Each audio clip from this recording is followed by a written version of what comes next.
एक बड़े जंगल में बहुत से जानवर रहते थे। जंगल में एक नदी भी थी जहाँ जंगल के तमाम जानवर पानी पीते थे। इर्द गिर्द झाड़ियों के झुंड थे, रंग बिरंग फूलों की बेलें थे और सरसब्ज शादाब फूलदार दरख्त भी थे। इनमें बादाम, अखरूट और दीगर दरख्त थे। फूलों की बहतात थी जिसकी वजह से जगह जगह शहद के चत्ते लगे थे। शहद रीछ को बहुत मरूफ है। एक पतले से दरख्त पर एक गिलहरी रहती थी। गिलहरी एक मेहनती जानवर है।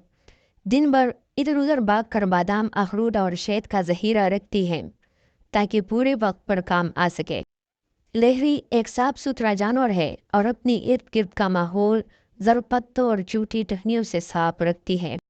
एक दिन वो अपने घर में सफाई कर रही थी कि एक रीछ भटकता हुआ खुराक की तलाश में आ निकला।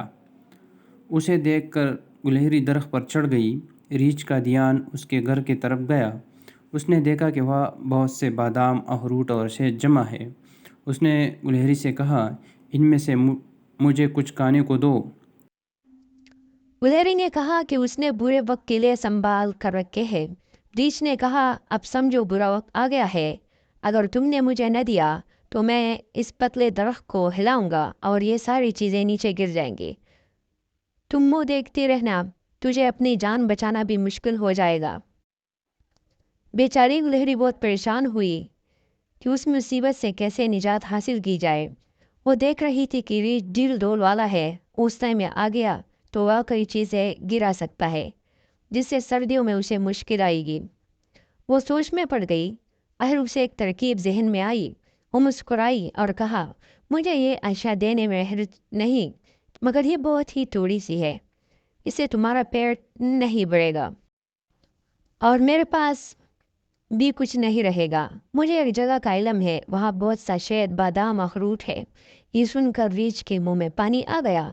उसने जल्दी से कहा, जल्दी करो, मुझे वो जगह दिखाओ। लहरी ने कहा, मैं तुम्हारे ऊपर बैठती हूँ, वहाँ तक चलते हैं। रीछ खुश हो गया। लहरी उसके सर पर बैठ गई और कहा, सीधा चलो, बाएं से दाएं चलो, इधर से बाएं, सीधे, इधर से दाएं, जरा तेज, बाएं दाएं। रीछ ज्यादा शहद के लालच में भागता रहा। गिलहरी ने कहा, अब रुक जाओ। रीछ के सांस फूल गई थी।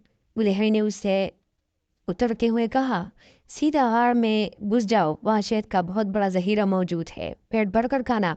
रीछ जल्दी से गार में घुस गया। वो गार शेरों का मस्कन था।